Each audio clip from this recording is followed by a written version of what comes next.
it's been drop city on day 7 apparently. Knox dropped a would-be touchdown pass, which isn't atypical for him. However, last week he was much more consistent at snagging the ball. It just seems like this week he just couldn't get together. And then, in addition to other Knox, Marquez Stevenson, caught a really nice pass, and then moments later on a very similar play, drops the ball that hits him in the hands. Not great for a guy like Stevenson, who probably is on the outside looking in. And then Quentin Morris, an undrafted tight end, I believe, right? Undrafted tight end. Yeah. He was basically spoon-fed a perfect needle pass between two defenders. However, it bounced off his hands, and Tariq Thompson was able to intercept it. And if I'm not mistaken, that was a pass from Jake Fromm. So Quentin Morris, already an undrafted free agent tight end coming onto this team and running on the thirds, and you drop a pass that hits you in the hands. I know a lot of people are saying, oh man, Quentin Morris is looking good. Quentin Morris is looking good, but that does not look good. Yeah, I'm willing to give him a little bit of a pass on this one, just based on the fact of how much good buzz I've heard from him for being an undrafted tight end. Everybody drops one once in a while, I guess, and I wasn't really expecting to hear much noise from him. So for right now, I'm gonna give him his pros are outweighing his cons as far as a good year for him this year is going to be finding his way onto the practice squad. He's not. I don't see him cracking into top 3, top 4 of the tight ends that we're going to keep.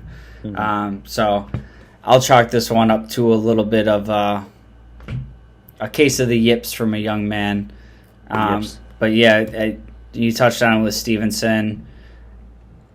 It's just for him to make this team as the wide receiver with the roster we have in front of him, he has to play basically flawless.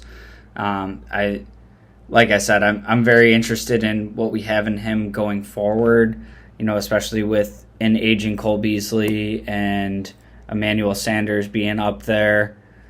I'm interested to see what he could look like maybe next year, maybe the year after. I don't see him carving out a significant role this year. Mm-hmm. And as far as Knox goes, for me, there's not much else to be said on the topic. I just want him to be so good. Yeah, you got to ride with the highs, you got to ride with the lows. I want him so badly to put it all together.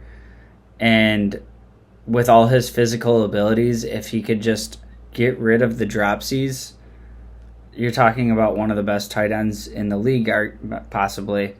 Stop us if you heard this before. Yeah, it's just I want him to change the narrative to give us something else to talk about with him. Mm-hmm. And to that point, he did a good job in cutting his drop rate last year, and he was better. But it just seems to me that the ones that he drops are these gimmies.